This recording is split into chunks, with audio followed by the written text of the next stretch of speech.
ইরানে দফায় দফায় হামলায় কাঁপছে গোটা মধ্যপ্রাচ্য। জ্বলছে সৌদি কাতারের তেল গ্যাস ক্ষেত্র, 3 মার্কিন যুদ্ধবিমান ধ্বংস। তৃতীয় দিনের মতো ইরানে চলছে আমেরিকা ইসরায়েলের তীব্র হামলা। ইরানে 550 ও লেবাননে 31 জন নিহত। আলোচনার প্রস্তাব নাকচ কেন? আয়াতুল্লাহ আলী খামেনির হত্যাকে ঘিরে প্রশ্ন। হামলা হবে জেনেও আত্মগোপনে যাননি কেন? তার অবস্থান আমেরিকাকে জানিয়েছিল কে?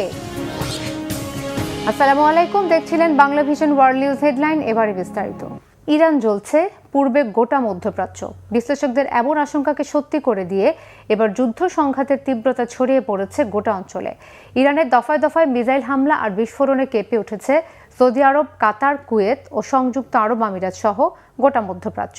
সোমবার সৌদি আরবের সবচেয়ে বড় তেল শোধনাগার আরামকোর রাস তানুরায় হামলা চালিয়েছে ইরান। একই সময় হামলা হয়েছে কাতারের বিদ্যুৎ ও জ্বালানি কেন্দ্র। এরপরে তেল ও গ্যাস উৎপাদন বন্ধ করে দিয়েছে কাতার। ফলে বিশ্বজুড়ে বেড়ে গেছে তেল ও গ্যাসের দাম। এছাড়া ইরানের মিসাইল হামলায় ধ্বংস হয়েছে আমেরিকার 3টি যুদ্ধবিমান। হামলা হয়েছে কুয়েতের মার্কিন দূতাবাসেও। ইরানের হামলার জেরে কি গোটা মধ্যপ্রাচ্যে যুদ্ধ ছড়িয়ে পড়ছে? হিজর জুবারের ডেস্ক রিপোর্টে বিস্তারিত। সৌদি আরবের বৃহত্তম তেল শোধনাগার আরামকোতে আঘাত এনেছে ইরান। এই হামলার ঘটনায় উপসাগর জুড়ে যুদ্ধের দামামা আরও তীব্র হচ্ছে। ইরানি ড্রোনের আঘাতের পরপরই আরামকোর রাস তানুরা রিফাইনারির কার্যক্রম বন্ধ হয়ে যায়। আল জাজিরা সহ আন্তর্জাতিক বিভিন্ন সংবাদ মাধ্যমের খবরে বলা হয়, হামলার জেরে স্থাপনাটির একটি অংশে আগুন ছড়িয়ে পড়ে এবং পরিস্থিতি নিয়ন্ত্রণে আনতে জরুরি ব্যবস্থা নিতে হয়। সৌদি কর্তৃপক্ষ আনুষ্ঠানিকভাবে বিস্তারিত মন্তব্য না করলেও সংশ্লিষ্ট সূত্রের দাবি, সতর্কতামূলক কারণে উৎপাদন স্থগিত রাখা হয়েছে। রাস তানুরা সৌদি আরবের জ্বালানি অবকাঠামোর অন্যতম গুরুত্বপূর্ণ কেন্দ্র। এখান থেকে প্রতিদিন বিপুল পরিমাণ অপরিশোধিত তেল প্রক্রিয়াজাত হয়ে এশিয়া, ইউরোপ ও উত্তর আমেরিকার বাজারে রপ্তানি হয়। দৈনিক 5,50,000 ব্যারেলেরও বেশি তেল শোধনের সক্ষমতা থাকায় এই স্থাপনা বৈশ্বিক জ্বালানি সরবরাহ ব্যবস্থার একটি গুরুত্বপূর্ণ হাব। রিফাইনারি ও সংলগ্ন রপ্তানি টার্মিনাল মিলিয়ে যে পরিমাণ তেল বিশ্ববাজারে যায়, তাতে সামান্য বিঘ্নও আন্তর্জাতিক বাজারে জ্বালানির দামে অস্থিরতা তৈরি করতে পারে। বিশ্লেষকদের মতে, সরবরাহ নিয়ে অনিশ্চয়তা বাড়লে অপরিশোধিত তেলের দাম তাৎক্ষণিকভাবে ঊর্ধ্বমুখী হওয়ার ঝুঁকি রয়েছে। এই ঘটনার প্রভাব শুধু সৌদিতেই সীমাবদ্ধ থাকেনি। উপসাগরীয় অঞ্চলের বেশ কয়েকটি দেশের বিভিন্ন শহরে নিরাপত্তা সতর্কতা জোরদার করা হয়েছে। আবুধাবি, দুবাই, দোহা ও মানামার মতো অর্থনৈতিকভাবে গুরুত্বপূর্ণ নগরীগুলোতে শিপিং ও জ্বালানি পরিবহন কার্যক্রমে বাড়তি নজরদারি চলছে। সংযুক্ত আরব আমিরাত ও ওমানের প্রধান সমুদ্র বন্দরগুলোতেও সতর্কতা জারি করা হয়েছে, কারণ এসব রুট দিয়ে বিশ্ববাজারে বিপুল পরিমাণ জ্বালানি ও পণ্য পরিবাহিত হয়। এদিকে কুয়েতে পরিস্থিতি আরও ভয়াবহ হয়ে উঠেছে। ইরানের হামলায় কুয়েতে বেশ কয়েকটি মার্কিন যুদ্ধবিমান বিধ্বস্ত হয়েছে। দেশটির প্রতিরক্ষা মন্ত্রণালয়ের বরাতে সোমবার এক প্রতিবেদনে এ তথ্য জানিয়েছে আল জাজিরা। এর আগে সেখানে মিসাইলের আঘাতে মার্কিন বিমান বাহিনীর একটি F-15 ফাইটার জেট বিধ্বস্ত হয়েছে বলে জানায় ইরান। সামাজিক যোগাযোগ মাধ্যমে ছড়িয়ে পড়া একাধিক ভিডিও ফুটেজে যুদ্ধবিমানটি বিধ্বস্ত হওয়ার দৃশ্য দেখা গেছে। ভিডিওতে একটি F-15 যুদ্ধবিমানকে ধীর গতিতে নিচে ঘূর্ণায়মান অবস্থায় নামতে দেখা যায়। এ সময় বিমানটির পেছন থেকে আগুনের শিখা বেরোচ্ছিল। এছাড়া ইরানি মিসাইল বা ড্রোন কুয়েতের মার্কিন দূতাবাসে আঘাত হেনেছে বলেও বিভিন্ন সংবাদ মাধ্যম জানাচ্ছে। এখানকার মার্কিন দূতাবাস ঘিরে আগুন ও ব্যাপক ধোঁয়ার কুণ্ডলীর কথা জানিয়েছে আল জাজিরা। এই মুহূর্তে ইরানের ধারাবাহিক মিসাইল ও ড্রোন হামলার মুখে আছে কুয়েত। সেখানে মার্কিন সামরিক ঘাঁটি ও স্থাপনাগুলোকে হামলার লক্ষ্যবস্তু করছে তেহরান। আপাতত হামলা বন্ধ বা স্তীমিত করার সম্ভাবনা নাকচ করে দিয়েছে তারা। এই ঘটনা প্রবাহের মাঝেই একটি ভূগর্ভস্থ সুড়ঙ্গে বিপুল সংখ্যক ড্রোনের ভিডিও প্রকাশ করেছে ইরান। রাষ্ট্রীয় সংবাদ মাধ্যমে প্রচারিত ফুটেজে দেখা যায় সুড়ঙ্গের ভেতরে সারিবদ্ধভাবে রাখা অসংখ্য ড্রোন ও রকেট লঞ্চার। বিশ্লেষকরা বলছেন, এটি সামরিক সক্ষমতার প্রকাশ্য প্রদর্শন এবং প্রতিপক্ষকে কঠোর বার্তা দেওয়ার অংশ। CNN সহ আন্তর্জাতিক সংবাদ মাধ্যমগুলো ভিডিওটি নিয়ে প্রতিবেদন প্রকাশ করেছে। সব মিলিয়ে উপসাগরীয় অঞ্চলে যুদ্ধাবস্থা আরও ভয়াবহ পর্যায়ে পৌঁছেছে। এই অবস্থায় এরই মাঝে বৈশ্বিক রাজনীতি ও অর্থনীতিতে বড় ঢেউ তুলতে শুরু করেছে। হিজল জুবায়ের, বাংলা ভিশন। এদিকে তৃতীয় দিনের মতো ইরানকে লক্ষ্য করে চলছে মার্কিন ও ইসরায়েলি বাহিনীর তীব্র হামলা। এরই মধ্যে ইরানে 1000-এরও বেশি লক্ষ্যবস্তুতে আঘাত এনেছে তারা। এতে ইরানের 550-রও বেশি নাগরিকের মৃত্যুর খবর দিয়েছে রেড ক্রস। ক্ষতিগ্রস্ত হয়েছে রেডিও, টেলিভিশন ও বেশ কয়েকটি হাসপাতাল ভবন। এছাড়া লেবাননের রাজধানী বৈরুত সহ আশেপাশের শহরগুলোতে বিমান হামলা চালিয়ে 31 লেবানিজ নাগরিককে হত্যা করেছে ইসরায়েল। এমন পরিস্থিতিতে যুদ্ধবন্ধে মার্কিন প্রেসিডেন্ট ডোনাল্ড ট্রাম্পের আলোচনার প্রস্তাব নাকচ করে দিয়েছে ইরান। কতদিন চলবে এই সংঘাত? সর্বাত্মক যুদ্ধ কি ছড়িয়ে পড়বে? শহীদ আরাফাতের ডেস্ক রিপোর্ট। সময় গড়ানোর সাথে সাথে জটিল হচ্ছে মধ্যপ্রাচ্যের যুদ্ধ পরিস্থিতি। ইসরায়েল ও যুক্তরাষ্ট্রের সাথে ইরানের রক্তক্ষয়ী যুদ্ধে এবার যোগ দিয়েছে ইরান সমর্থিত লেবাননের হিজবুল্লাহ গোষ্ঠী। ইরানের সর্বোচ্চ নেতা আয়াতুল্লাহ আলী খামেনি হত্যার প্রতিশোধ নিতে সোমবার ভোর হওয়ার আগে ইসরায়েলের হাইফা শহর লক্ষ্য করে মিসাইল হামলা চালায় হিজবুল্লাহ যোদ্ধারা। জবাবে লেবাননের রাজধানী বৈরুত সহ আশেপাশের শহরগুলোতে রকেট হামলা চালায় ইসরায়েল। চলছে দুই পক্ষের পাল্টাপাল্টি হামলা। লক্ষ্য অর্জন না হওয়া পর্যন্ত ইরানে হামলা অব্যাহত রাখার ঘোষণা দিয়েছেন মার্কিন প্রেসিডেন্ট ডোনাল্ড ট্রাম্প। সব হিসাব কষে রবিবার ডেইলি মেলকে সাক্ষাৎকারে ট্রাম্পে লক্ষ্য অর্জনে 1 মাসের সময় বেঁধে দেন। বেশ কয়েকজন মার্কিন সেনা নিহত হওয়ার ঘটনায় ইরান জুড়ে অন্তত 1000 লক্ষ্যবস্তুতে হামলা চালিয়েছে ওয়াশিংটন। সোমবার ভোর না হতেই ইরানের রাজধানী সহ বিভিন্ন স্থানে আরেক দফা হামলা শুরু করে ইসরায়েল। এর মধ্যে উচ্চ পর্যায়ের অর্ধশতাধিক নেতাসহ শত শত নাগরিক নিহত হয়েছে। ক্ষতিগ্রস্ত হয়েছে জাতীয় বেতার ও টেলিভিশন সহ একাধিক হাসপাতাল ও পুলিশ ভবন। ইরানের বিপ্লবী গার্ডের সদর দপ্তর গুড়িয়ে দেওয়ার দাবি তুলেছে যুক্তরাষ্ট্র। মধ্যপ্রাচ্যে নিজেদের ও মিত্র দেশগুলোর স্বার্থ রক্ষায় ইরানের বিরুদ্ধে সামরিক ব্যবস্থা নেওয়ার হুঁশিয়ারি দিয়েছে ফ্রান্স, জার্মানি ও যুক্তরাজ্য। এক যৌথ বিবৃতিতে ইউরোপের নেতারা বলেন, মধ্যপ্রাচ্যে ইরানের হামলায় তারা শঙ্কিত। আঞ্চলিক মিত্রদের রক্ষায় প্রয়োজনীয় সহায়তা দিতে তারা প্রস্তুত। যদিও ইরানে হামলায় যোগ দিচ্ছে না অস্ট্রেলিয়া। এতে মধ্যপ্রাচ্যে যুদ্ধ পরিস্থিতি আরও বিস্তৃত হওয়ার শঙ্কা করছেন বিশ্লেষকরা। Shahid Arafat, Bangla Vision, news desk.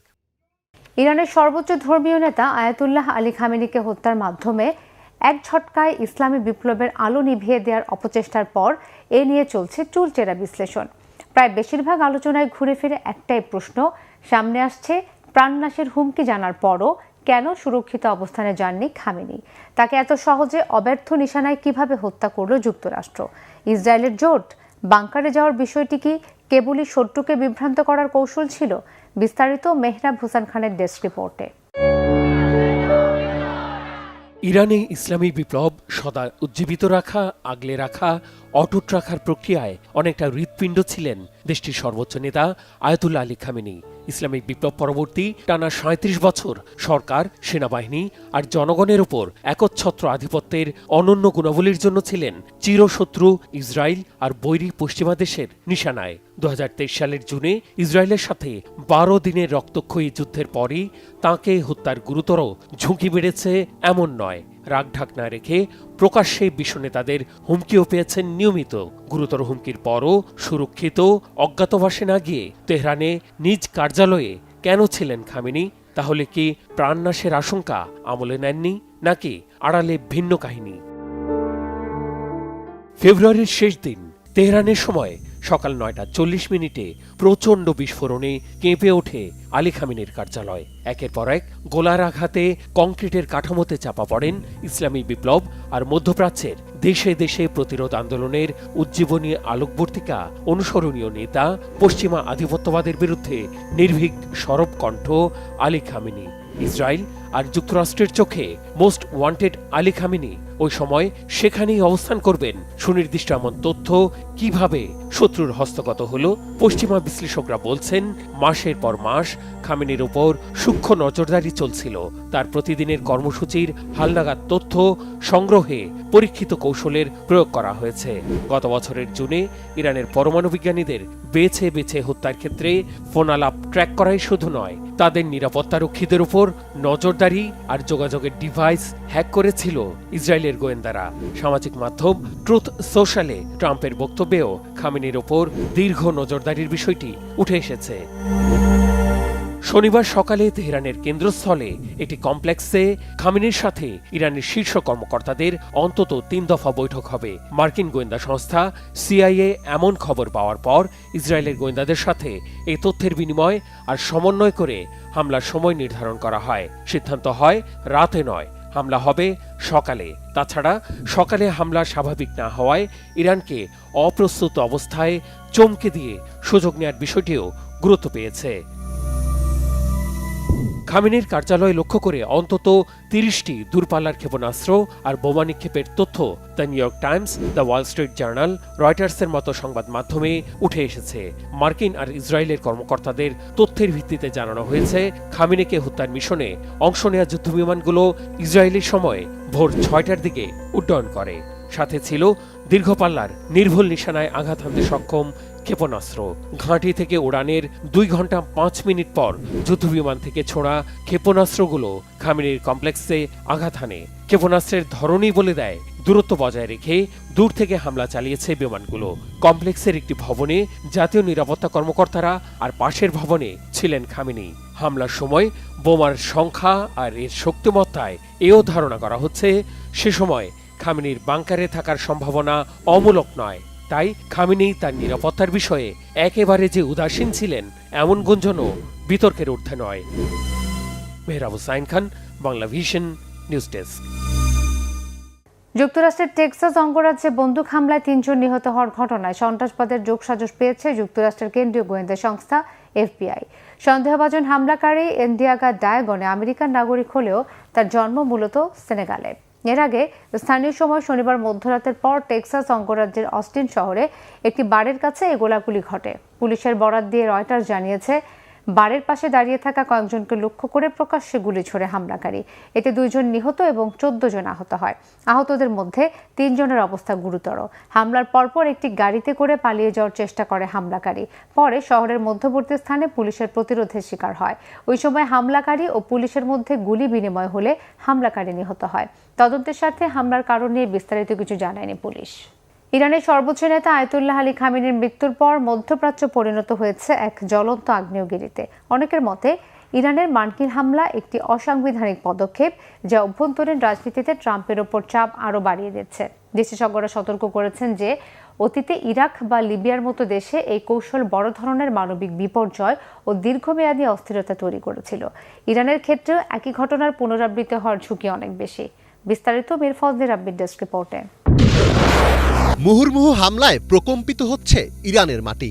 প্রতিটি মার্কিন বোমার শব্দ এখন প্রতিধ্বনিত হচ্ছে শত শত নিরপরাধ মানুষের কান্নায়। মার্কিন প্রেসিডেন্ট ডোনাল্ড ট্রাম্পের একগুঁয়েমির জেরে এই অসম লড়াইয়ে হেরে যাচ্ছে মানবতা। কূটনীতির টেবিল ছেড়ে ট্রাম্প বেছে নিয়েছেন যুদ্ধের ময়দান। ইরানের সর্বোচ্চ নেতা আয়াতুল্লাহ আলী খামেনির মৃত্যুর পর মধ্যপ্রাচ্য পরিণত হয়েছে এক জ্বলন্ত আগ্নেয়গিরিতে। আগ্রাসনের এই খেলায় জয় পরাজয় ছাপিয়ে এখন বড় হয়ে উঠেছে লাশের স্তূপ। ট্রাম্পের এই হামলার মূল লক্ষ্য হল ইরানের রেজিম চেঞ্জ বা শাসন ব্যবস্থার পরিবর্তন। কিন্তু বিশেষজ্ঞরা সতর্ক করেছেন যে অতীতে ইরাক বা লিবিয়ার মতো দেশে এই কৌশল বড় ধরনের মানবিক বিপর্যয় ও দীর্ঘমেয়াদী অস্থিরতা তৈরি করেছিল। ইরানের ক্ষেত্রেও একই ঘটনার পুনরাবৃত্তি হওয়ার ঝুঁকি অনেক বেশি। 1 মার্চ এ বিষয়ে বিশ্লেষণধর্মী একটি প্রতিবেদন প্রকাশ করে জাপান টাইমস, যেখানে বলা হয় অনেক মার্কিনী মনে করছেন ট্রাম্প তার অভ্যন্তরীণ রাজনৈতিক সংকট থেকে নজর সরাতেই এই হামলা চালিয়েছেন। রিপাবলিকান ভোটারদের একাংশও এখন মনে করছে ট্রাম্পের এই পদক্ষেপ যুক্তরাষ্ট্রকে একটি অপ্রয়োজনীয় ও ব্যয়বহুল যুদ্ধের দিকে ঠেলে দিতে পারে। ইরানের পাল্টা হামলায় ক্ষতির মুখে পড়েছে যুক্তরাষ্ট্র।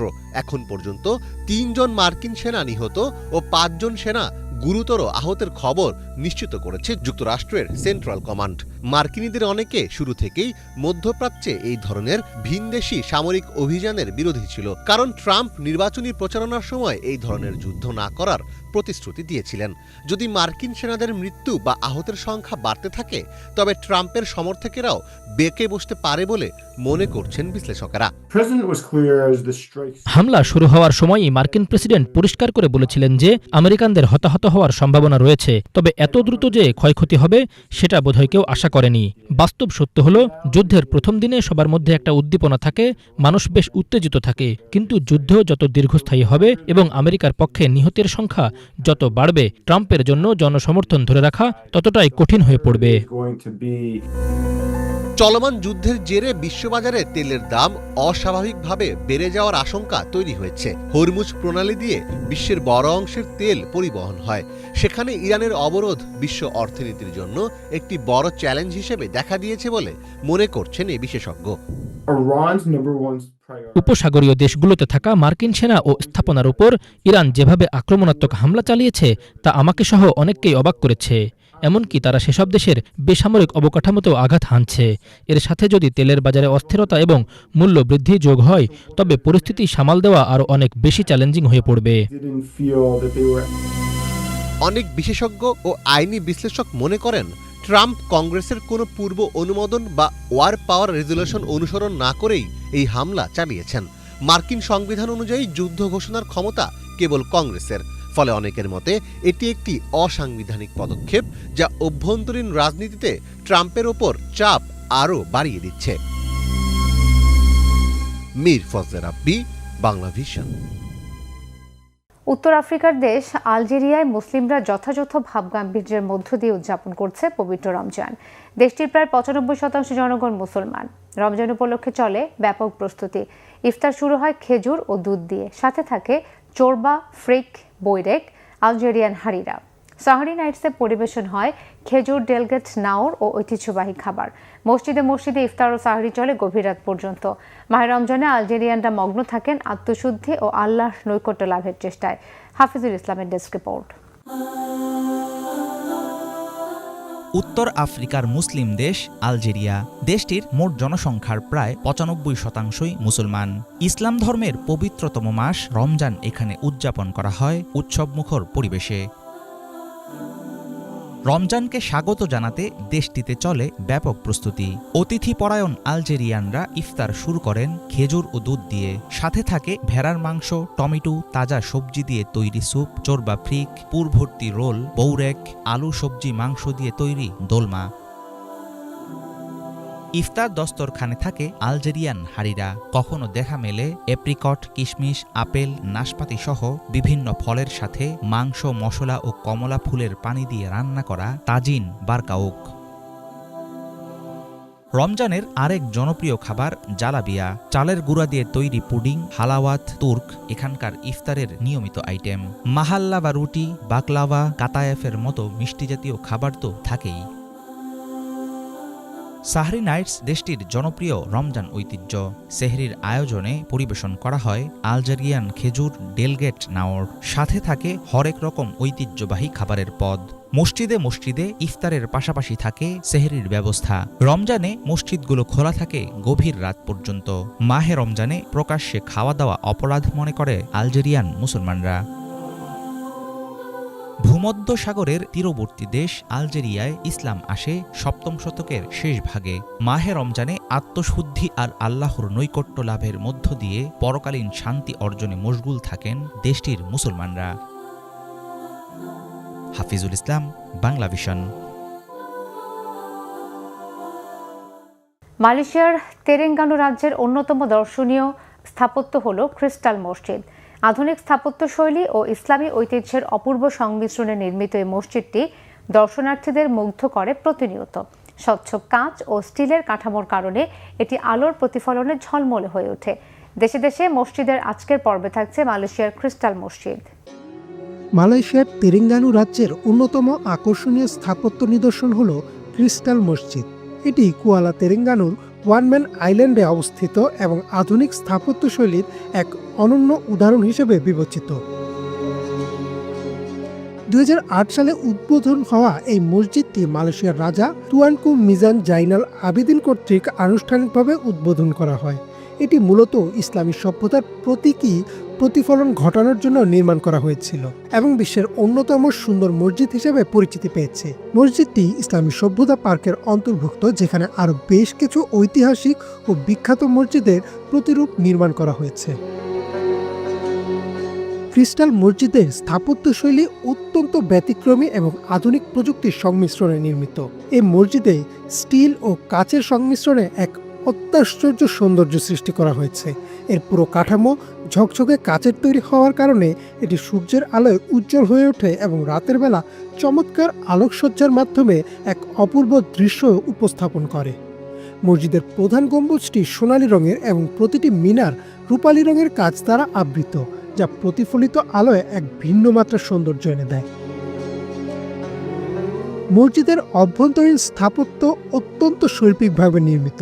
এর অভ্যন্তরে আধুনিক ডিজাইনের ঝাড়বাতি ও ইসলামিক ক্যালিগ্রাফি দ্বারা সজ্জিত দেয়াল দর্শনার্থীদের বিমোহিত করে। এটি একটি স্মার্ট মসজিদ হিসেবেও পরিচিত, কারণ এখানে মুসল্লিদের জন্য ডিজিটাল কোরআন পাঠের সুবিধা, ইন্টারনেট সংযোগ এবং আধুনিক প্রযুক্তি নির্ভর অন্যান্য সুবিধা বিদ্যমান। এই মসজিদে প্রায় 1500 মুসল্লি একসাথে নামাজ আদায় করতে পারেন। এটি শুধুমাত্র নামাজ আদায়ের স্থানই নয়, বরং এটি ইসলামিক জ্ঞান চর্চার কেন্দ্র হিসেবেও ব্যবহৃত হয়। পর্যটকদের জন্য এটি একটি গুরুত্বপূর্ণ গন্তব্য, যেখানে তারা ইসলামের সৌন্দর্য ও ঐতিহ্য সম্পর্কে জানার সুযোগ পান। প্রাকৃতিক সৌন্দর্য ভরপুর তেলেঙ্গানা রাজ্যের এই অনন্য স্থাপত্য নিদর্শনটি স্থানীয় ও আন্তর্জাতিক পর্যটকদের জন্য এক বিশেষ আকর্ষণের কেন্দ্রবিন্দু। প্রতিদিন অসংখ্য মানুষ এই মসজিদ পরিদর্শনে আসেন এবং এর সৌন্দর্য উপভোগ করেন। মালয়েশিয়ার অন্যতম বিস্ময়কর স্থাপত্য হিসেবে ক্রিস্টাল মসজিদ সত্যিই এক অনন্য সৃষ্টি, যা ইসলামী স্থাপত্য ও আধুনিক প্রযুক্তির এক মেলবন্ধন ঘটিয়েছে। ইমরান মাহমুদ, বাংলা ভিশন। এই ছিল আজকের মতো। এতক্ষণ সাথে থাকার ধন্যবাদ সবাইকে।